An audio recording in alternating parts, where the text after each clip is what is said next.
এই দুর্ঘটনাটা হয়েছে। এটা ফার্স্ট অফ অল এটা অত্যন্ত দুঃখজনক, দুর্ভাগ্যজনক,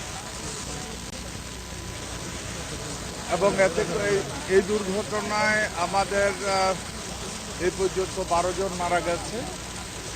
তার ভিতরে 6 জন পুরুষ, 3 জন মহিলা এবং 3 জন শিশু।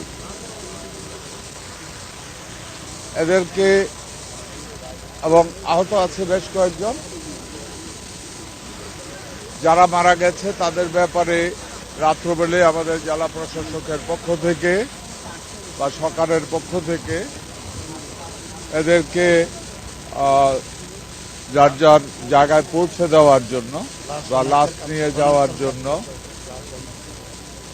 25,000 টাকা করে বরাদ্দ দিয়ে দিয়েছে ইনস্ট্যান্টলি, যাতে করে অন্তত লাশটা পৌঁছে যেতে পারে।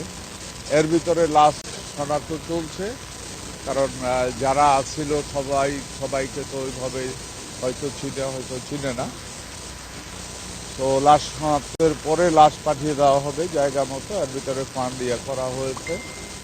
সাথে সাথে এখানে রেলওয়ের পক্ষ থেকেও একটা কমিটি গঠন করা হয়েছে, কেন এই দুর্ঘটনা হলো সেটাকে তদন্ত করছে। জেলা প্রশাসকের পক্ষ থেকেও আরেকটা কমিটি গঠন করা হয়েছে। রেলওয়ে পুলিশের পক্ষ থেকেও করা হয়েছে। তো বেশ কয়েকটা কমিটি গঠন করা হয়েছে। আমরা আশা করি খুব কম সময়ের মধ্যে, দ্রুততম সময়ের মধ্যে কেন এই দুর্ঘটনা হলো কারণ বেরিয়ে আসবে। পদুয়ার বাজার বিশ্ব রোডে এখানে রেল গেট আছে, এবং যখনই ট্রেন আসে ওইখানে গেটম্যানও আছে, এটা বন্ধ করার কথা। তো আমি মনে করি আমরা এটাকে নিয়ে ভিন্ন ধরনের একটু চিন্তা করতে হবে।